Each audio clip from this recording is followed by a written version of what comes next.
So, good evening everyone. Excited for the session? Yes, no? Yes, can I get some cheer? Yes. Yes. So, my name is Siddharth and it's a pleasure to welcome you all for this very interesting session behind the scene of enrollment growth with industry expert. And to do the justice, we have a powerhouse panel members with me. But before we deep dive into today's topic, I first request my panel members to introduce themselves. I'll start from you, sir. Hi, good evening, everyone. I'm Harsh Ranjan Sinha. I'm from OP Jindal Global University. Hi, everyone. Good evening. My name is Mayank. I am CEO and one of the founders of College Vidya. We are building a platform for helping students to identify the right universities and right courses for them, particularly in the online higher ed, not the students who willing to go to the colleges in the regular format, please.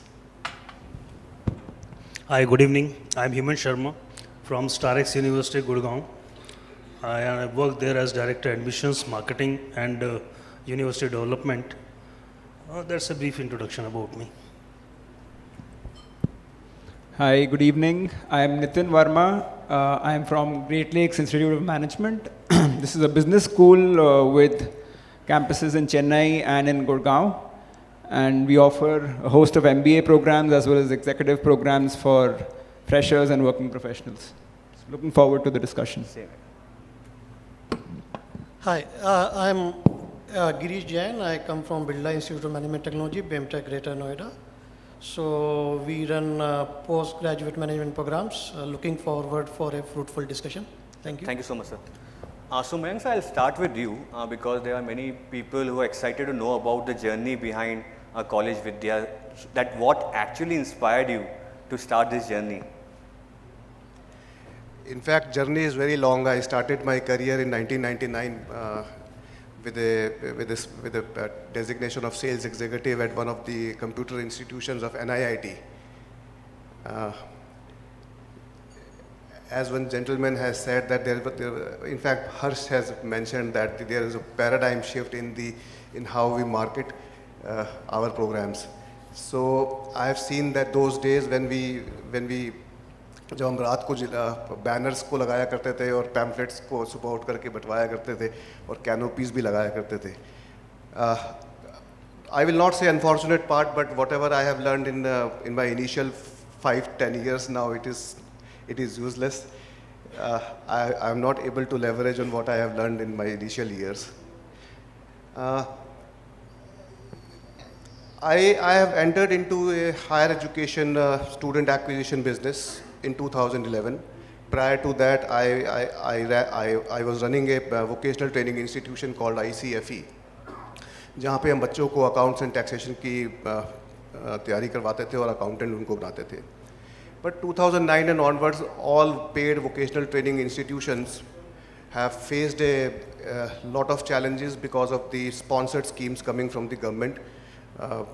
Many of the schemes were coming, and the target segment that we used to cater was the lower income group who were more conscious towards the money, not on the quality. So paid institutions काफ़ी struggle, challenges face किए और eventually I have to exit it from that venture and I entered into a higher education student acquisition model. Since 2011, I was working with many of the universities in their distance learning programs, and by many channels, we were providing them the admissions. And the first primary thing that we was doing is the student acquisition from the channel partners. Why we have started College Vidya was that I have analyzed it before starting College Vidya is that the students were not counseled in the right manner that they deserved. In a prior session, one gentleman has said that a student completed his 10+2 in mathematics and physics, wanted to enter into a BTech and landed into a BBA. So it is a very small loss for the institution, but a great loss for a student. So before we have started College Vidya, what we have found is that there is no set learning format for the career counselors. And that was the very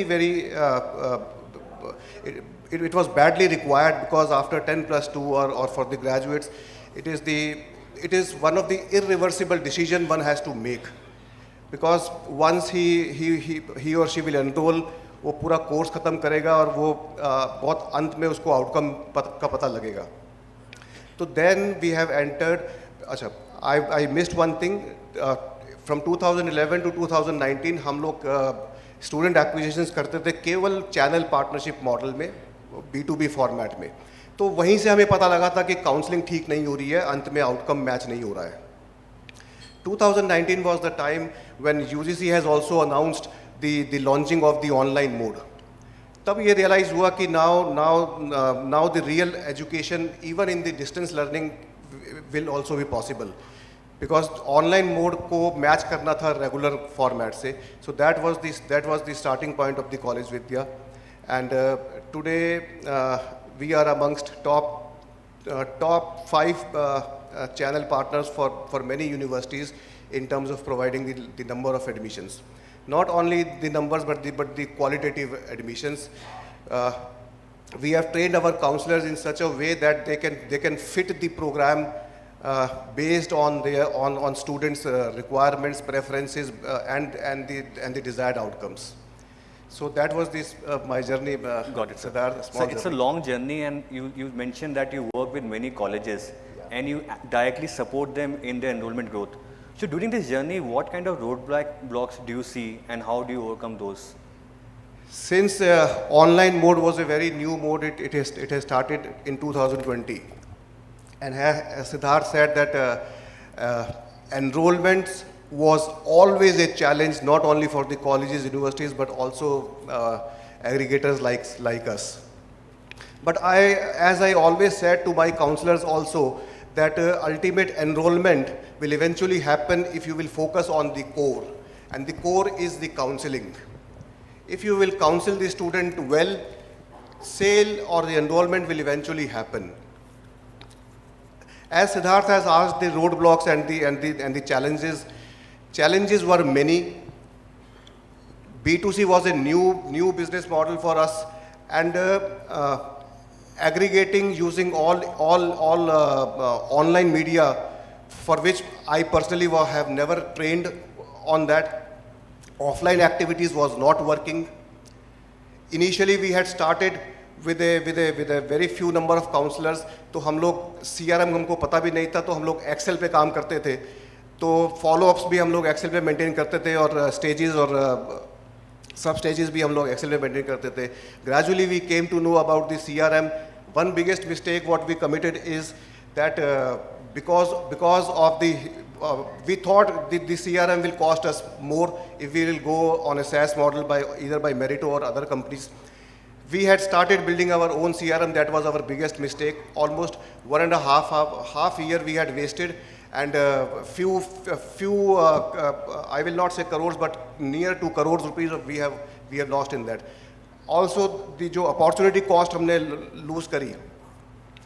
Second biggest setback was that we have faced is in 2022 we thought that we are doing good number of enrollments for many universities. Let us scale. 2023 में हमने scale किया from 100 counselors we took it to 200, but we failed drastically just because that later on we had realized that we do not have sufficient systems, tech-enabled systems to gauge the efficiency of the counselors. Then we had deployed the CRM. वहाँ से फिर हमने efficiency map करना शुरू किया. Third, my biggest challenge is to change my counselors' mindset from selling to counseling, जो कि मेरे लिए मुझे लगता है कि वो मेरे लिए एक जर्नी का पार्ट बना रहेगा हमेशा. बिकॉज ऑब्वियसली काउंसलर्स के ऊपर एक प्रेशर होता है सेल्स का, और उनके वो they are highly driven by the incentivisations. But मैं उनको continuously I counsel them, I guide them, I educate them कि no, if you will sell more you will lose customer more. If you will focus on the core for which the student has approached you, you will get more sales. That is my third challenge. And Siddharth, day-to-day challenges are many. As a very senior lady in marketing said, the CAC ko track karna or CAC ko niche lana is our biggest challenge. And to satisfy all the universities in terms of number of admissions is the fifth challenge. So there has been a lot of learning in the journey. So challenges are many, yes. Challenge and the learning also throughout in the journey. Yes, yes. So Hemant, I'll come next to you. When you talk about admission as a process or a journey, there are many stakeholders that are involved in the journey. So as an admission director, how do you keep everyone aligned so we are able to achieve the common goal? I think everyone connected to the student are major stakeholders, whether they are parents, brothers, sisters, or the peer classmates. And we are still struggling with this same old problem from the last many years. At least 15 years I am seeing this. It's the same problem arising every year. So to satisfy the ego or to satisfy each and every stakeholder's need, in case if we are able to satisfy that, then I think we should be called a perfect counselor. Because we have to, speak differently to different people. We cannot afford to speak to a mother the way we can speak to student's brother. Because brother would see the placement part or the safety part. Mother would of course see the hostel part and the mess part, whether food is good or not. So stakeholders are always, important while counseling a student, and that is our best, how best we can counsel each and everyone. That is what is important. And another important thing which we are seeing in different areas of the country, the consultants, so-called consultants. Those are also good stakeholders, but many consultants I think are in disguise of commission agents. So they should be, speaking to the student very honestly, counseling them as per their interest, as per their skill, as per their interest, and as per their eligibility, rather than just selling a course. Correct. Which will work only once, but not always. So right communication with right person, what they want to listen. Is the Yes, right way. of course. I still remember when I was in JGU, a parent came. Mother was very much concerned about the safety of a child. Father was concerned about the placement part, package कितने का मिलेगा, पैसा कितना आएगा, वो सब के. और दूसरी बात कि student, I don't know why it is so, it is really terrible to understand, it is very difficult to understand rather. एक student once he enters the campus, I don't know why he treats a university like a placement agency. He comes and asks कि मेरे को placement कितने का मिलेगा, job कितने का लगेगा. अरे let me see you, let me judge you, let teacher train you, let mentor, bloom you, then only you can ask कि कितने का placement मिलेगा. और वो आते ही पहला क्वेश्चन उसका ये है कि मेरे को CEO कब बनना, CEO when I will become CEO. So that is the trend that we are seeing. But of course, all we are from marketing admissions, we must all have a very straightforward thinking and approach, because student वो सिर्फ मेरी university में नहीं आएगा, वो जिंदल भी जाएगा, वो ग्रेट लेक्स में भी जाएगा, वो बिमटेक में भी जाएगा. In case we approach those students in a uniform manner, then I think we will be able to counsel new generation well, rather than competing within ourselves. So that we can give, by this way I think we can give a good new horizon, we can show new horizon to the student in a right manner. That is how it is. So Nitin, from Ola Rides to Food Panda Bites to Great Learning Heights to Great Lakes Insights, you have seen it all. What are the key metrics that you see every day when it comes to admission and the growth? So I think in these journeys that you mentioned, I was in Ola before, I think that's why he's talking about it. A lot of the other sectors have a very short kind of sales cycle, right? And in admissions, the complexity is that the decision is a very high involvement decision, right? And it takes many, many months for someone to decide on a college. Like you said, they evaluate so many different options, and the regulators also allow refunds for a very long time, right? So it's very difficult to predict whether the student will actually come or not.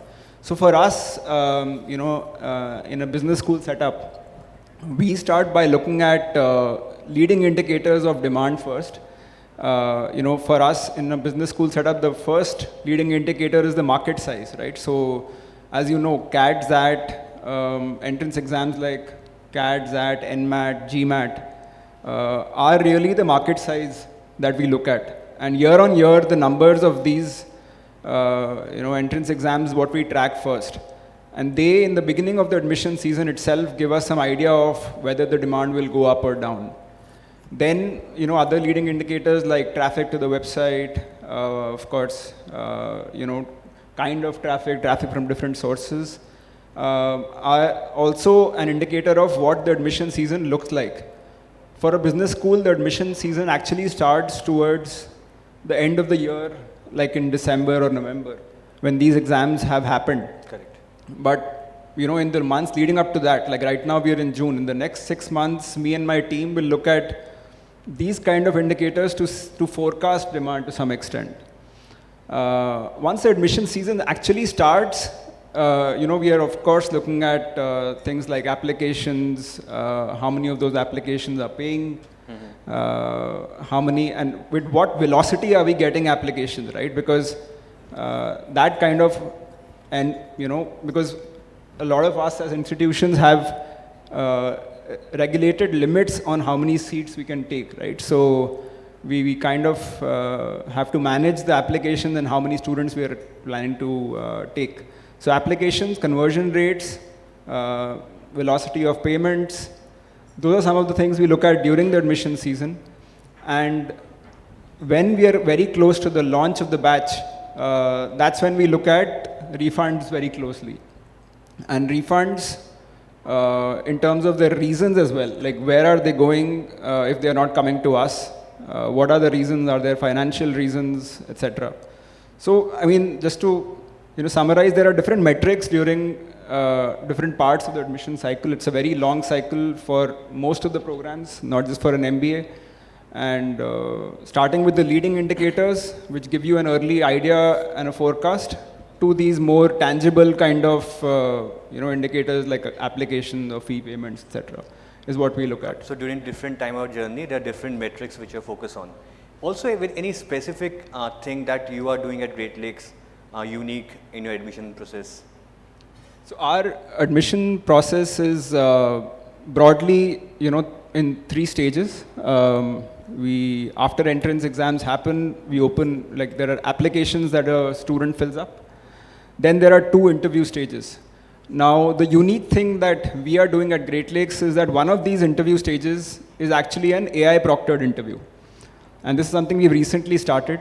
So what happens is that, we get applications in the order of almost, 20 times the number of seats that we actually have. And I mean, that's a problem of plenty, but it's also a very operationally challenging thing for the admissions team to handle, right? So earlier we used to have application and just the interview directly with the shortlisting done based on CAT scores or XAT scores. Now we've added an intermediate step to do some sort of shortlisting through this AI proctored interview. So what happens in this process is that students log in to a platform.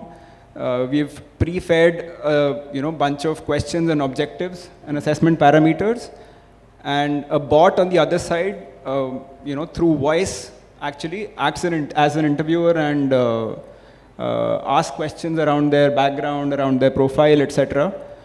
What we are trying to judge through this is their basic ability to think, communicate, and articulate themselves. So the best part about this, is, like I said, our objective is to manage the large number of applications. Through this AI proctored interview, the feedback that we get as admissions team is also kind of automated. We don't have to go and watch those videos. The scores are generated through analysis of those videos, their audio, their video, and we get scores on stuff like communication, content relevancy, body language, confidence, etc. And we just need to sort them in an Excel and shortlist some of the top profiles. So that this time around, and we are still calibrating how accurate these things are, because this is still new in terms of technology, but at least we are able to identify the outlier cases, right? Like people who would be very difficult for us to place. In a professional degree, it's very important to see, this guy is placeable or not. So that's been helping us find the outliers, the people who are, definitely yes, definitely no. That kind of calibration is easy to do. Great insight, yeah. So Greece, I'll come to you. You have been a part of BIMTech Group for almost 20 years now. And every year there's a pressure to get growth into enrollments. So what is that one pivot you have done which has actually changed the trajectory of the admission growth? I will say that perhaps not 1, 2. Okay, so when we shifted from a traditional admission process to all these online admission process, and BIMTech was the first client of Meritto. So I think that helped us a lot to streamline and to reach out to later on to different digital platform to access wherever the student actually is. So that helps us a lot to streamline the whole process and to increase the overall total growth in the application. And the second is actually basically how you are placing yourself in the market. Correct. So we are a business school. So over the periods actually it has been happening that we are positioning ourselves as our true self, means what we are, more industry aligned school and more future ready school. And this what the students actually can align himself to. And I think this process over the last 1 year actually has been quite accelerated. So if you see our communication, what is going on in the different digital platforms and the way the communication has been happening to the different platforms. So what we have seen, especially in this particular year, I think a substantial jump in the turnout. Turnout in the sense we are looking for the application, of course, the total number of application, but what is also necessary for us that more and more people actually join us for the interview so that we can have more choices. Correct. In terms of the quality. So the ultimate objective still remains that how you increase the funnel size, but for us, ultimate objective also remains that how we can increase our rejection ratio in a true sense. And that actually happens only when more and more people actually come up, and more people will come only when they actually are ready to bite the bullet, in a sense they are ready to sit for the interview when they see that institute has basically is of their choice and they want to go.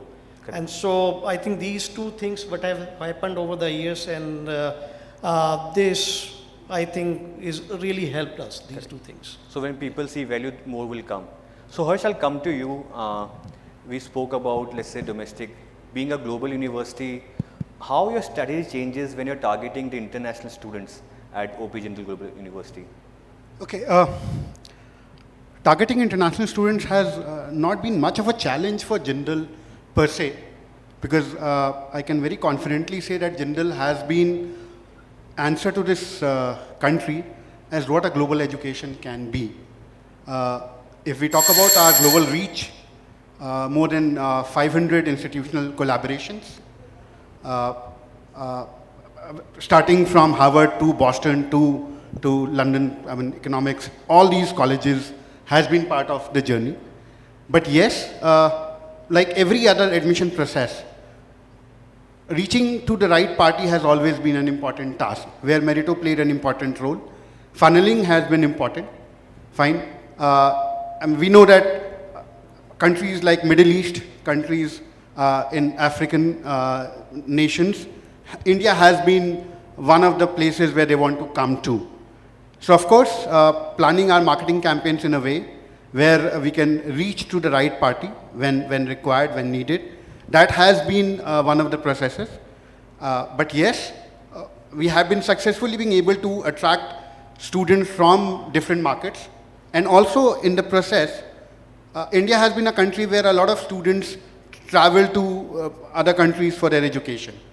We have been able to give them a place where even if they do not want to travel and still want to have the same level of education what they are expecting, Jindal has been able to provide that very successfully.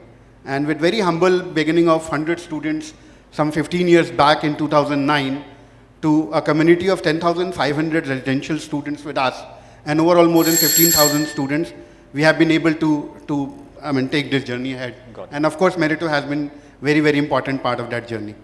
So topic is such, we can keep on going and going, but in the interest of time, we'll wrap this here now. Thank you everyone for listening to us very patiently, and to all the panel members, thank you so much. Thank you.